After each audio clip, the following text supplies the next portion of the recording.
Welcome friends, मैं मुकेश आपका Ganpati classes में स्वागत करता हूं। आज हम फिर से करने जा रहे हैं कैलेंडर। इस क्लास को शुरू करने से पहले अगर आपने चैनल को सब्सक्राइब नहीं किया है तो चैनल को सब्सक्राइब कर दीजिए, बेल आइकन को भी दबा दीजिए और अगर वीडियो पसंद आए तो वीडियो को भी लाइक कर दीजिए। आज हम पढ़ने जा रहे हैं कैलेंडर। तो हम जो हमने पिछली क्लास में पढ़ा था उसका थोड़ा सा रिकैप कर लेते हैं कि हमने पिछली क्लास में क्या पढ़ा था। हमने पिछली क्लास में कुछ बेसिक पॉइंट्स पढ़े थे। वो क्या थे कि जिस महीने में 29 दिन होते हैं, 29 डेज इन मंथ, मतलब जिस महीने में 29 दिन होते हैं वह जिस वार को प्रारंभ होता है उसी वार को समाप्त होता है। जो उसका फर्स्ट डे होता है वही उसका लास्ट डे होता है। जैसे अगर किसी महीने का पहला दिन सोमवार है, मतलब मंडे है, तो उसका लास्ट दिन भी मंडे होगा अगर उसके अंदर 29 दिन है। इसी तरह अगर किसी महीने के अंदर 30 दिन होते हैं तो जिस वार को वो प्रारंभ होता है उसके अगले वार को वो समाप्त होता है। जैसे किसी महीने के पहले दिन सोमवार है, मंडे है, तो उसके लास्ट दिन ट्यूसडे होगा, मंडे का अगले वाला दिन मंगलवार। इसी तरह अगर किसी महीने के अंदर 31 दिन है तो वह जिस वार को प्रारंभ होता है उसके 2 दिन बाद समाप्त होता है। जैसे अगर किसी महीने का पहला दिन मंडे है तो उसका लास्ट दिन वेडनेसडे होगा, मतलब मंडे फिर ट्यूसडे वेडनेसडे, 2 दिन बाद। उसके बाद में हमने ओड डेज के बारे में पढ़ा था। ओड डेज क्या होते हैं, मतलब विषम दिन, जिसमें हम एक्स्ट्रा डेज भी कहते हैं। तो इसे निकालने का फॉर्मूला देखा था हमने, total number of days divided by 7। तो हमने कुछ निकाल के भी देखे थे, जैसे 55 लिया था हमने। तो अगर इसे हम 7 से करते हैं डिवाइड तो ये होता है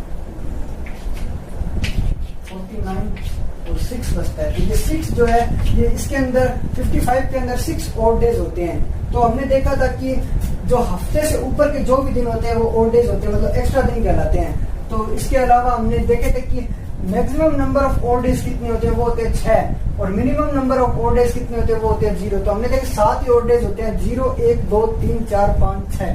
तो 7 ओड डेज होते हैं, जिसमें से maximum number of odd days 6 होते हैं और minimum number of odd days 0 होते हैं। मतलब ज्यादा से ज्यादा ओड डेज 6 हो सकते हैं और कम से कम ओड डेज 0 हो सकते हैं। इसके अलावा हमने 100 साल के अंदर, 200 साल के अंदर, 300 साल के अंदर ऐसे ओड डेज निकाल के देखे थे।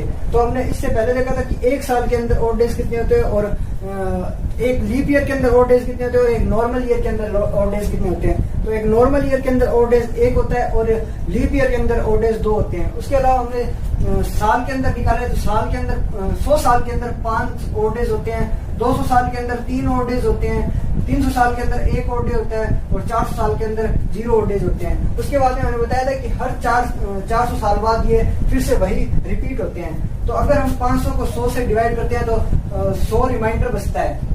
500 को अगर 400 से डिवाइड करते हैं तो हमारे पास 100 रिमाइंडर होता है, मतलब 100 शेषफल बचता है। तो 100 के अंदर जो ओड डेज है वो 5 है, तो 500 के अंदर भी 5 होंगे। वैसे ही 600 को अगर 400 से डिवाइड करते हैं तो 200 रिमाइंडर बचता है। 200 के अंदर 3 ओड डेज है तो यहाँ पे 3 होगा। वैसे 700 के अंदर 1 होगा, 800 के अंदर 0 होंगे। उसी तरह हमने आपको बताया था कि हर मंथ के अंदर ओड डेज कितने होते हैं। तो हमने जनवरी का देखा था कि इसके अंदर 3 होते हैं। अगर 31 को 7 से डिवाइड करते हैं तो 3 रिमाइंडर, 3 शेषफल बचता है। वैसे हमने फरवरी में देखे थे कि अगर नॉर्मल ईयर है तो उसके अंदर 28 दिन होंगे तो 0 ओड डेज होंगे, और वैसे अगर कोई लीप ईयर है तो उसके अंदर 29 की फरवरी होगी तो उसके अंदर 1 ओड डे होगा। फिर हमने मार्च में देखा था, अप्रैल, मई, जून, जुलाई, अगस्त, सितंबर, अक्टूबर, नवंबर, दिसंबर, इन सब में हमने देख लिया था। उसके बाद में हमने जो ओड डेज होते हैं उन्हें रिलेट किया था वार, मतलब डेज के साथ में। तो जैसे 0, अगर कोई ओड डे 0 है, अगर आपके पास 0 ओड डेज है तो उस दिन संडे होगा, 1 ओड डे है तो मंडे होगा, 2 है तो ट्यूसडे होगा, 3 है तो वेडनेसडे होगा, 4 है तो थर्सडे होगा, 5 है तो फ्राइडे होगा, 6 है तो सैटरडे होगा। तो ये हमने कहा था कि ये एक इम्पोर्टेंट ये 3 चीज है, ये आपको याद रखिए, ये आपके आगे काम आएगी। तो अब हम इन्हीं के रिलेटेड आगे कुछ क्वेश्चंस भी करेंगे। तो अब हम उस चीज को आगे लेके चलते हैं। अब हम इस टॉपिक को आगे पढ़ते हैं। ये देख लीजिए यहाँ पे क्या लिखा हुआ है, यहाँ पे लिखा हुआ है 8 जून 2021। तो इसको सिंपल सी चीज ऐसे समझ लीजिए कि जो 8 है वो डेट कहलाता है, जो जून है वो मंथ कहलाता है, और जो 2021 है इसमें जो आगे 20 लिखा हुआ है ये सेंचुरी होती है, और जो पीछे 21 लिखा हुआ है ये ईयर होता है। जो भी जैसे 1947 या 1921 जो भी लिखा होता है उसके अंदर जो शुरू के 2 अंक होते हैं वो शताब्दी कहलाते हैं, और जो पीछे के 2 अंक होते हैं वो ईयर कहलाते हैं। ठीक है, अब हम कुछ इसके आगे के टॉपिक पढ़ते हैं। जैसे अब हम सीखते हैं वार निकालना।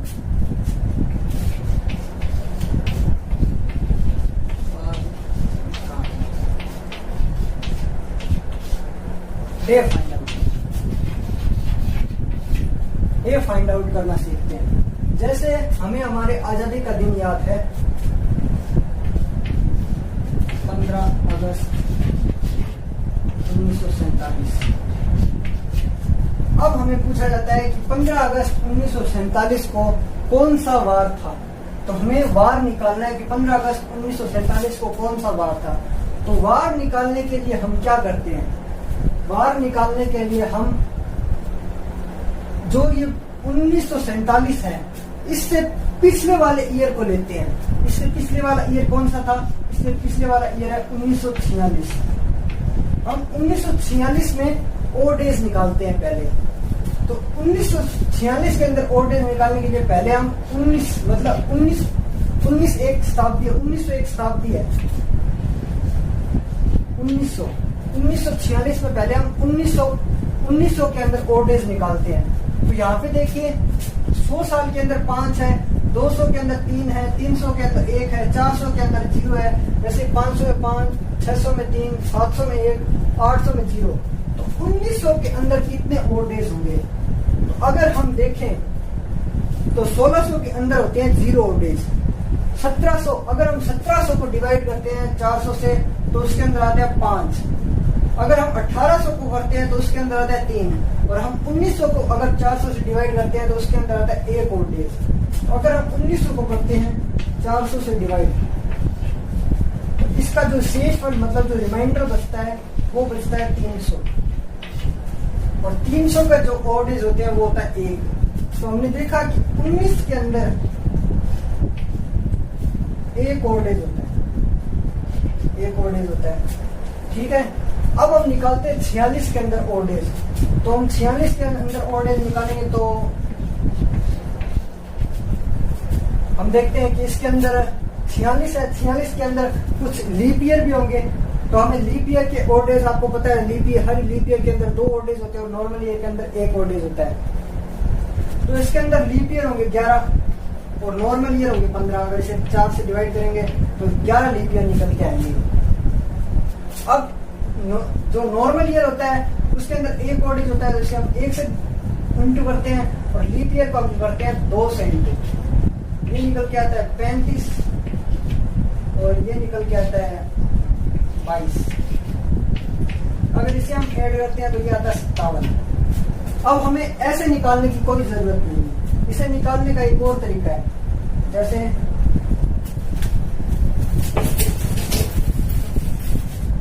पता चल गया 19 के अंदर 1 ओड डेज होता है। अब हमें देखना 46 के अंदर कितने ओड डेज होते हैं। 46 के अंदर ओड डेज निकालने के लिए इस 46 को सेम टू सेम उतार लीजिए, क्योंकि हमें पता है कि जो 46 साल है उनके अंदर 1 तो ओड डेज होगा ही, 1 तो सब में ही ओड डेज होगा। उसके अलावा जो लीप ईयर है वो कितने, वो 11 है। तो 11 ओड डेज ज्यादा हो जाएंगे, मतलब हर लीप ईयर के अंदर 2 ओड डेज होते हैं। तो एक ओड डेज तो सबका हमने यहाँ पे लिख दिया। अब 11 लीप ईयर है तो 11 ओड डेज और ज्यादा हो गए, तो इसके अंदर 11 प्लस कर दीजिए।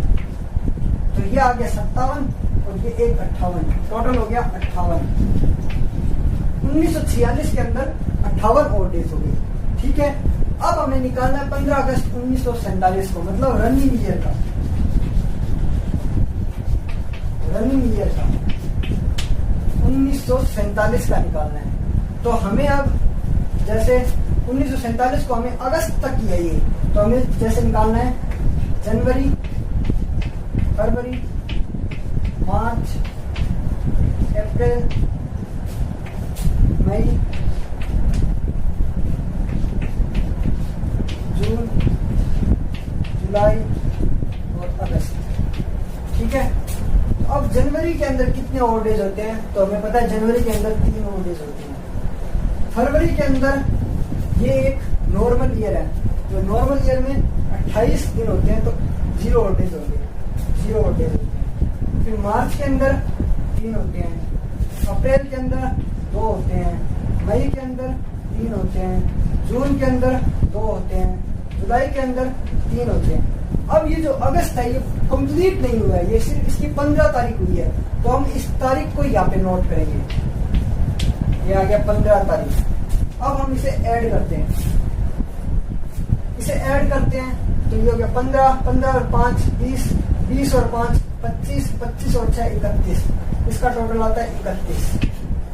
अब हम 58 और 31 को ऐड करते हैं तो 58 प्लस 31 ये होता है 89। अब हम इसे डिवाइड, इस 89 को डिवाइड करते हैं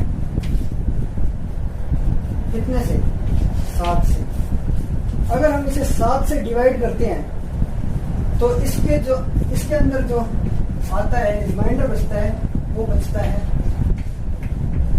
5, इसके अंदर रिमाइंडर बचता है। और हमें पता है कि अगर 5 और डेज हैं इसके अंदर तो उस दिन फ्राइडे होगा। तो 15 अगस्त 1947 को फ्राइडे,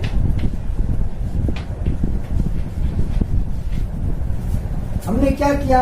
15 अगस्त 1947 निकालने के लिए हमने पिछला ईयर लिया 1946। अब 1946 के अंदर जो 1900 है, पहले हम इसके अंदर देखेंगे इसके अंदर ओड डेज कितने होते हैं। तो ये हमने यहाँ पे देख लिया कि हर साल के अंदर ओड डेज, हर 400 साल बाद ओड डेज सेम होते हैं। तो जैसे 1900 है, 1900 को हमें करना होगा 400 से डिवाइड, 400 से डिवाइड करेंगे हम 1900 को। इसका जो रिमाइंडर बच के आता है वो बच के आता है 300। और हमें पता है 300 के अंदर एक ओड डे होता है, तो हमने निकाल लिया 1900 के अंदर एक ओड डे होगा। अब हमें निकालना है 46 के अंदर कितने ओड डेज होते हैं। तो हमें पता है 46 के अंदर 11 लीप ईयर होते हैं और 35 नॉर्मल ईयर होते हैं। तो हम क्या करेंगे? 46 को वैसे का वैसे उतार लेंगे, 46 को सेम टू सेम रख देंगे। अब हमें पता है 11 ओड डेज होते हैं, मतलब 11 एक्स्ट्रा दिन और होते हैं। तो हम 46 के अंदर 11 ऐड कर देंगे तो ये होगा 57 और एक 19वीं शताब्दी का ओड डे, तो ये मिलाएंगे तो ये होगा 58। उसके बाद में हम 1947 को देंगे जो हमारा रनिंग ईयर है। तो हमें इसके अंदर सिर्फ अगस्त तक निकालना है, अगस्त तक कितने ओड डेज होते हैं? 15 अगस्त तक। तो हम जनवरी में देखते हैं यहाँ पे 3 ओड डेज होते हैं। फरवरी अगर ये एक नॉर्मल ईयर है 1947 तो इसके अंदर 28 दिन होंगे, तो इसके अंदर 0 ओड डेज होगा। मार्च में 3 होंगे, अप्रैल में 2 होंगे, मई में 3 होंगे, जून में 2 होंगे, जुलाई में 3 होंगे। और अगस्त अभी 15 अगस्त तक ही है, पूरा नहीं हुआ अगस्त, तो इसकी डेट उतार लेंगे हम यहाँ पे। अब इस 58 को आप यहाँ ही काट सकते हैं 7 से। 58 को अब यहाँ से काटते हैं तो ये इसके अंदर रिमाइंडर बच जाता है 2, तो यहाँ रिमाइंडर बच गया। इसे भी यहाँ हम अपन काट सकते हैं, इसे काट दिया, ठीक है, ये बच गया, ये बच गया, इसे काट दिया, यहाँ पे 1 बच गया, इसे काट दिया, यहाँ पे बच गया 3 बच के आ रहे हैं यहाँ पे, 2 और 3 5 हो गए, 2 और 3 5 हो गए। और हमें पता चल गया इसका जो इसके अंदर जो बच के आ रहा है वो आ रहा है 5। तो 5 का हमें पता है कि फ्राइडे होता है, ठीक है। अब इसकी तरफ और क्वेश्चन को करते हैं।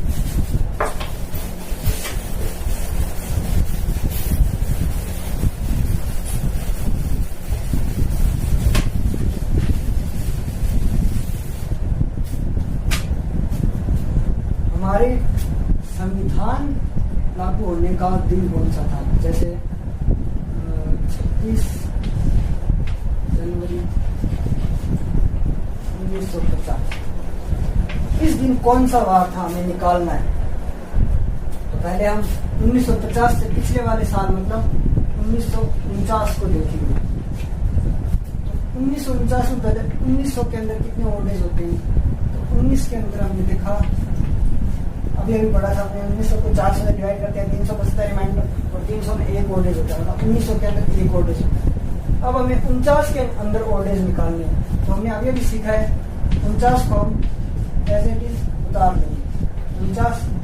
अब हमें देखना है 49 के अंदर कितने लीप ईयर होते हैं। तो इसे अगर हम 4 से डिवाइड करते हैं तो इसके अंदर 12 लीप ईयर निकल के आते हैं, 12 लीप ईयर निकल के आते हैं, ठीक है। अब हम इसको जोड़ेंगे तो ये निकल के आता है 62, ठीक है। अब हम इसे यहीं 7 से डिवाइड कर सकते हैं या फिर लास्ट में भी कर सकते हैं, यहीं डिवाइड कर लीजिए चाहिए। तो ये होगा 56, तो इसके अंदर आ गए 6 ओड डेज आ गए। अब हम 1950 के अंदर देखते हैं, 26 जनवरी 1950 जो हमारा रनिंग ईयर है, इसके अंदर देखते हैं 1950 में तो इसके अंदर हम जनवरी शुरू के महीने में देखना है, तो जनवरी के अंदर देखना है। तो जनवरी पूरा नहीं हुआ, अभी 26 तारीख है, तो हम 26 तारीख उतार लेंगे। 26 तारीख उतार ली, तो यहाँ पे बचा है 6 और यहाँ पे बचा है 26। 26 को भी आप 7 से कर दीजिए डिवाइड, तो ये आ गया 21, तो यहाँ पे बचे 5। अब जो 6 और 5 है, इसे अगर हम ऐड करते हैं, 6 + 5, ये बचता है 11। इसे डिवाइड करते हैं अगर हम 7 से, तो इसके अंदर जो आता है वो रिमाइंडर बचता है 4। और 4 का हमें पता है कि थर्सडे मतलब गुरुवार होता है, 4 को होगा गुरुवार। इसी तरह आप और भी निकाल सकते हैं, जैसे हम देख लेते हैं अभी।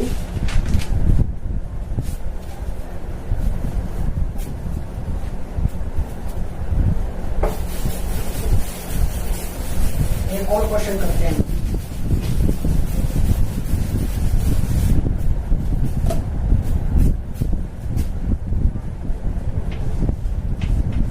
मार्च 1815 इसे निकालना है, तो हम पहले क्या करेंगे, 1815 को नहीं, पहले हम 1814 के अंदर देखेंगे कितने वोल्टेज होते हैं। तो पहले 1800 शताब्दी है, इसके अंदर कितने वोल्टेज होंगे, तो यही तरीका है। तो पहले 1800 का हम करेंगे 400 से डिवाइड। 1800 को अगर हम 400 से डिवाइड करते हैं तो उसके अंदर बचता है 2, मतलब इसके अंदर 3 वोल्टेज होंगे। हमें पता चल गया 1800 के अंदर होंगे 3 वोल्टेज। उसके बाद में हम निकालते हैं 14 के अंदर वोल्टेज निकालते हैं, तो हमें पता है कि इसे एज इट इज उतार लेना 14 को। तो अब इसके अंदर कितने बीपीआर होते हैं, तो इसके अंदर 4 × 12 मतलब 3 बीपीआर होते हैं। 3 हो गए, 14 × 3 = 7, 14 × 3 = 17, 17 और 3 = 20। इसके अंदर 20 वोल्टेज होंगे, पता चल गया हमें, इसके अंदर 20 वोल्टेज हो गए। ठीक है, अब हम निकालते हैं 1815, जो हमारा रनिंग ईयर है वो कौन सा है, 1815। इसके अंदर निकालते हैं, मार्च तक जाना है हमें, जनवरी, फरवरी, मार्च। जनवरी में 3 होते हैं, 1815 नॉर्मल ईयर है, तो इसके अंदर फरवरी के अंदर 0 होंगे, और मार्च अभी पूरा नहीं हुआ है, 3 मार्च से यहाँ पे 3 आएगा, तो ये हो गया 6 हो गया। ये और ये ऐड करके अगर हम इसे करेंगे तो 26 डिवाइड होगा 7 से, ये आएगा 5। इस दिन होगा फ्राइडे, 5 का हमें पता है कि फ्राइडे होता है, तो इसका आंसर आ गया फ्राइडे। एक और क्वेश्चन करके देखते हैं, अभी हम एक और क्वेश्चन करके देखते हैं। 2 क्वेश्चन करते हैं, एक साथ में करते हैं अच्छे से 2 क्वेश्चन। जैसे हमें पता है 11 अगस्त 2002, एक हम लेते हैं 14 मार्च 1930। ठीक है, 11 अगस्त 2002 और 14 मार्च 1903। अब इसके अंदर हम वोल्टेज निकालते हैं, तो पहले हम 2001 के अंदर निकालेंगे। ठीक है, तो 2000 के अंदर 400 से पूरा डिवाइड जाएगा 2000 के अंदर, तो इसके अंदर वोल्टेज होंगे 0। अब निकालना है हमें 1 के अंदर। 1 के अंदर हम देखते हैं वोल्टेज होंगे सिर्फ 1 ही होगा। ठीक है, क्योंकि इसके अंदर और वोल्टेज नहीं होंगे, क्योंकि 1 है, इसके अंदर वोल्टेज सिर्फ 1 होगा, इसका मतलब इसका आ गया 1। ठीक है, अब हम 2002 के अंदर देखते हैं, जो हमारा रनिंग ईयर है 2002, हमें जाना है अगस्त तक, तो हम जाएंगे जनवरी, फरवरी, मार्च, अप्रैल, मई, जून, जुलाई, अगस्त।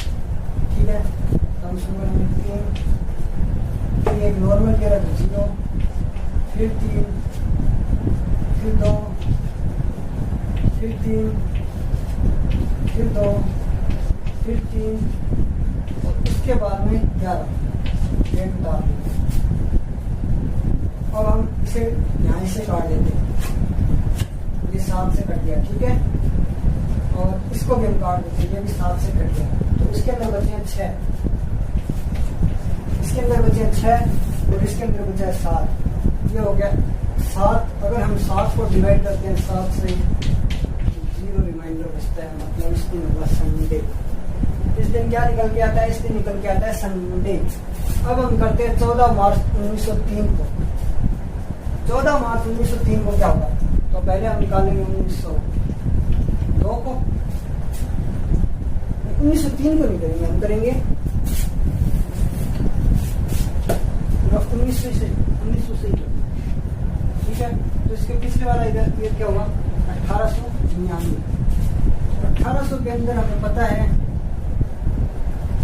3 और डेज होते हैं, यहाँ से निकाल लेंगे। अगर 1800 4 से डिवाइड करेंगे 300 बचता है, 200 बचता है, 200 के अंदर 3 और डेज होते हैं। और 99, तो हमने पढ़ा था कि एक साल के अंदर 24 और डेज होते हैं, आपको पता है। 24 और डेज हम 24 नॉर्मल ईयर होते हैं। 100 साल के अंदर 24 लीप ईयर होते हैं, 24 लीप ईयर होते हैं।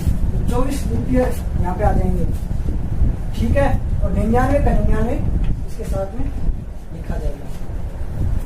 99 और 24 और 3, इसे अगर हम जोड़ते हैं तो ये आता है 126। अगर इसे हम 7 से डिवाइड करते हैं तो 0 बचता है। वैसे ही 1900 मार्च तक जाना है हमें, तो 1900 के अंदर अगर हम मार्च तक जाएंगे तो जनवरी, फरवरी, मार्च, 0, 14, 3 और 14, ये हो गया 17। 17 को अगर हम डिवाइड करते हैं 7 से, तो ये बच के आता है 3, और इसका मतलब हो गया इस दिन हुआ वेडनेसडे, ठीक है। तो हमने बहुत सारे वार निकालने के तरीके देख लिए कि वार कैसे निकलते हैं। अब हम थोड़ा सा और देख लेते हैं और डिटेल में देख लेते हैं।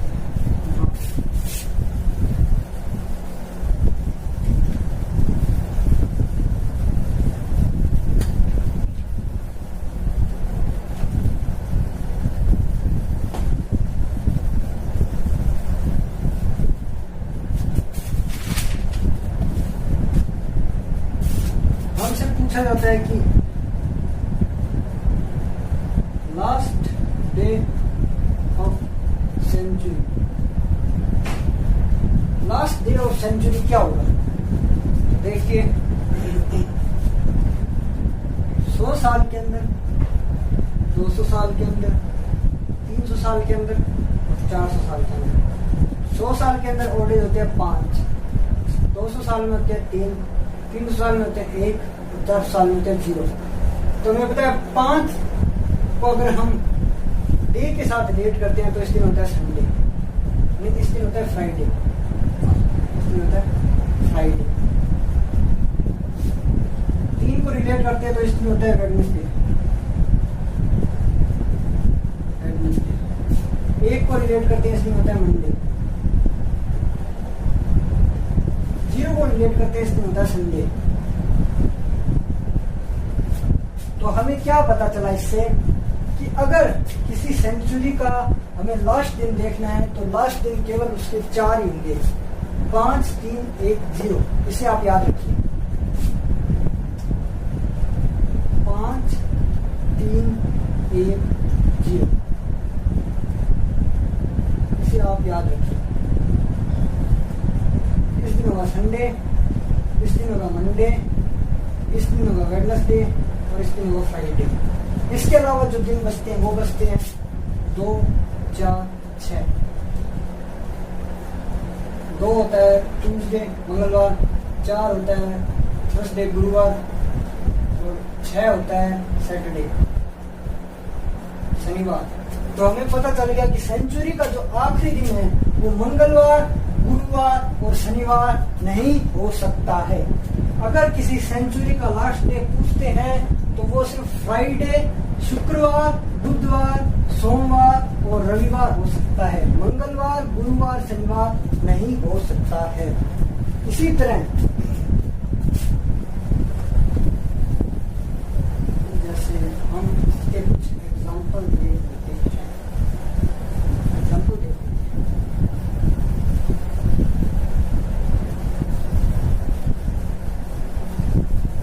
वैसे देखते हैं, जैसे 16वीं शताब्दी पूछा जाता है आपसे, 16वीं सेंचुरी या शताब्दी। 16वीं शताब्दी क्या होती है? 16वीं शताब्दी होती है 1501 से लेके 1600 तक। ये क्या होती है? ये 16वीं शताब्दी कहलाती है 1501 से। या फिर आपसे पूछा जाता है 17वीं शताब्दी, तो ये होती है 1601 से 1700 तक, ये होती है शताब्दी। अब आपसे ये पूछा जाता है, आपको पता चल गया शताब्दी कहां से कहां तक होती है। अब आपसे पूछा जाता है 16वीं शताब्दी का आखिरी दिन।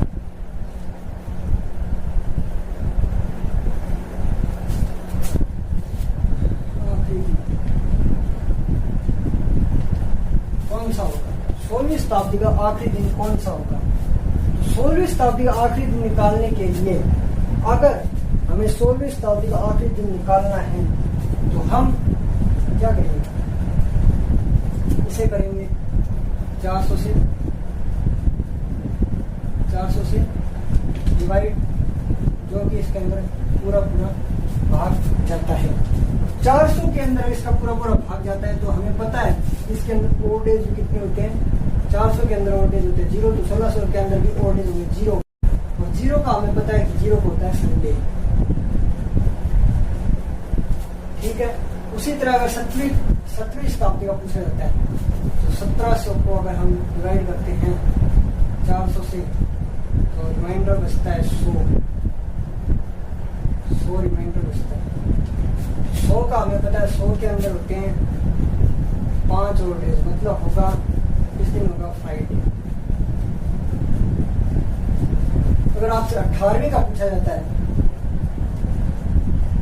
18वीं का, तो इसके अंदर होते हैं, अगर इसका 400 से करते हैं तो रिमाइंडर बचता है 300 के अंदर होते हैं 1 और डेज, और 1 और डेज होता है, तो हमें पता है कि 1 का होता है मंडे। ठीक है। अब हम और आगे बढ़ते हैं। अब हमसे पूछा गया लास्ट दिन। अब हमसे पूछा जाता है शुरू का दिन, पहला दिन शताब्दी का पहला दिन क्या होता है? जैसे हमने देखा यहाँ पे 16वीं शताब्दी का आखिरी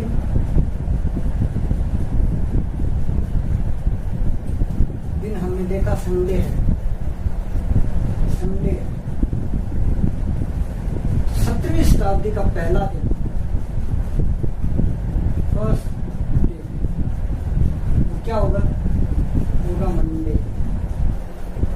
17वीं शताब्दी का लास्ट डे, वो क्या है? वो है फ्राइडे। 18वीं शताब्दी का फर्स्ट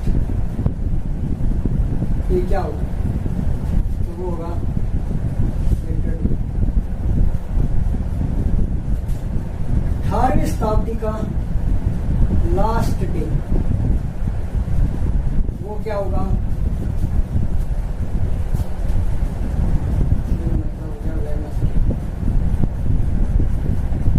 वेडनेसडे। 19वीं शताब्दी का फर्स्ट डे क्या होगा? वो होगा थर्सडे। 19वीं शताब्दी का लास्ट डे क्या होगा?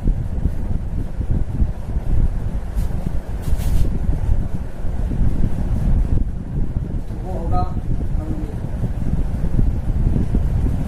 20वीं शताब्दी का फर्स्ट डे क्या होगा? होगा ट्यूसडे। तो यहां से एक बात निकल के आई, अगर किसी शताब्दी का आखिरी दिन संडे है तो उसकी जो उसके आगे वाली शताब्दी है उसका पहला दिन मंडे होगा। संडे है तो मंडे होगा, अगर उसका दिन फ्राइडे है तो सैटरडे होगा, अगर आखिरी दिन वेडनेसडे है तो शुरुआती दिन थर्सडे होगा, मतलब बुधवार है तो गुरुवार होगा। अगर किसी का लास्ट दिन मंडे है तो उसका फर्स्ट डे, अगली का फर्स्ट डे ट्यूसडे होगा। तो इससे हमें ये पता चलता है इसके अंदर 1 2 4 6 1 2 4 6 मतलब मंडे, ट्यूसडे, थर्सडे और सैटरडे, ये दिन किसी भी शताब्दी के पहले दिन होते हैं। और जो इसके अलावा जो बचते हैं संडे, वेडनेसडे और फ्राइडे, वो किसी भी शताब्दी के पहले दिन नहीं हो सकते हैं। ठीक है, अभी हमें इससे एक और चीज निकल के आती है, वो क्या है, ये है शताब्दी के लास्ट डे वो होते हैं 1 3 0 1 3 5। ये किसी भी शताब्दी के लास्ट डे होते हैं। और शताब्दी के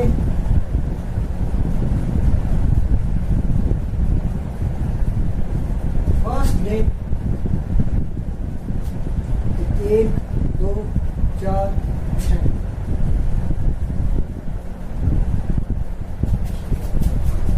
इसमें जो कॉमन निकल के आ रहे हैं वो है एक माने सोमवार। तो इससे निकल के आता है कि सोमवार मतलब मंडे,